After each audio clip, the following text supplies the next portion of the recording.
Ce qui se passe ces derniers mois entre le Sénégal et la Mauritanie doit faire très vite réagir nos autorités. Là, les autorités mauritaniennes ou les militaires mauritaniens ont trouvé un jeu extrêmement dangereux pour grignoter le territoire sénégalais. Qu'est-ce qu'ils font? Ils vont dans les champs des paysans sénégalais. Ils installent des campements militaires. Dès que les paysans réagissent, ça ne débouche à rien. Là, c'est le lieu historique emblématique de Gokhumbath qui est menacé. Parce que les autorités, les militaires mauritaniens sont venus installer un campement militaire dans le territoire sénégalais.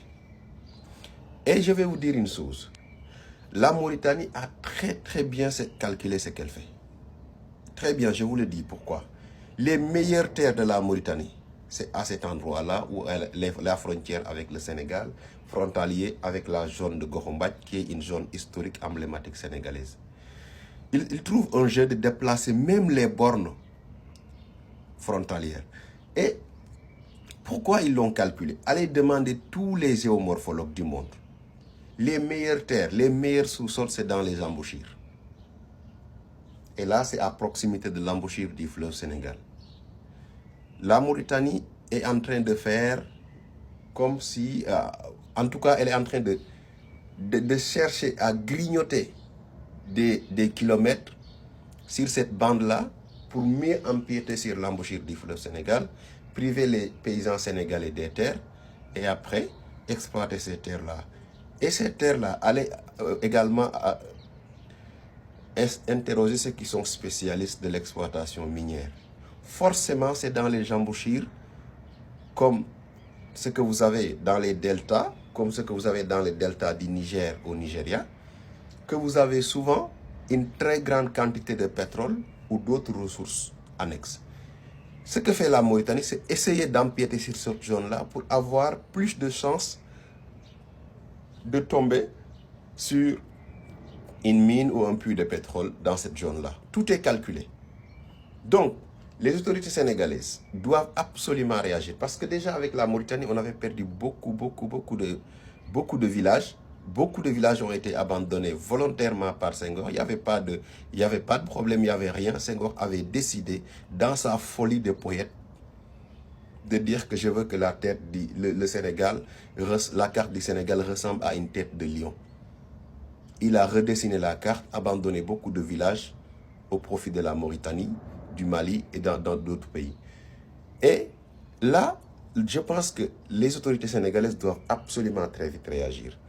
Et si vous allez aussi dans la zone sud, en Gambie, les Gambiens font la même chose. L'armée gambienne fait exactement la même chose. Vous allez aujourd'hui, certains villages de la Gambie qui sont maintenant gambiens. C'est des villages où il y avait même des campements militaires sénégalais. Oui, des villages où il y avait des campements militaires sénégalais, aujourd'hui se retrouvent dans le territoire gambien. Parce que tout simplement, après le départ de l'armée, les Gambiens ont trouvé l'astuce de déplacer les bornes. Oui, ce que je dis là, toutes les personnes qui ont connu cette zone-là vont venir le dire. Personne ne peut enlever ce que je dis là, parce que c'est la réalité, c'est la vérité.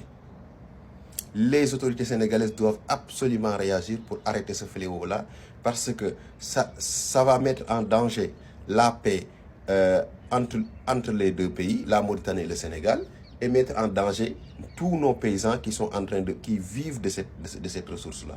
La Mauritanie cherche tout simplement à davantage empiéter sur cette zone-là pour avoir la possibilité d'avoir plus de terres fertiles, ce qui est de l'or en Mauritanie, et avoir la possibilité, demain ou après-demain, d'exploiter les gisements miniers qui sont là. Parce que tous les deltas sont remplis de gisements miniers. Parce que c'est des zones où les alluvions se sont accumulées, jusqu'à créer des ressources. Ça peut être du pétrole, ça peut être autre chose. Ça, c'est une logique mondiale. Allez voir tous les deltas du monde. Toutes les embouchures des lacs fleuves naturels, je ne parle pas de lacs artificiels. Vous les voyez, à proximité, vous avez des terres très fertiles. Et si vous creusez, vous avez forcément des ressources au sous-sol. La Mauritanie calcule tout ce qu'elle fait. Maintenant, il y a une idéologie derrière, parce que les autorités mauritaniennes pensent que prennent le Sénégal comme les Noirs de Mauritanie. Dans la psychanalyse, dans la psychologie des dirigeants mauritaniens, le noir reste un esclave. C'est pourquoi en Mauritanie, vous ne les voyez jamais dans les grands postes de responsabilité. Pourtant, au début des indépendances, c'est eux qui avaient géré le pays. Mais ils ont utilisé une partie des Noirs contre les autres pour récupérer le pouvoir.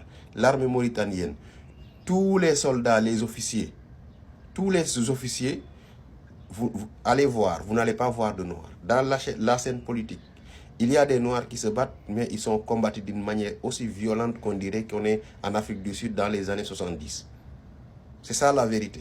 Donc, les autorités sénégalaises doivent absolument faire preuve de vigilance et notre armée aussi doit veiller à notre souveraineté, à l'intégrité territoriale. Parce que moi, je ne peux pas accepter que la Mauritanie vienne nous grignoter des kilomètres carrés chaque année, déplacer des bornes, s'embrouiller avec les villageois. Quand les villageois interpellent les gardes frontaliers, il fait comme si de rien n'était, il est avec sa cigarette, il s'en fout. Il s'en fout.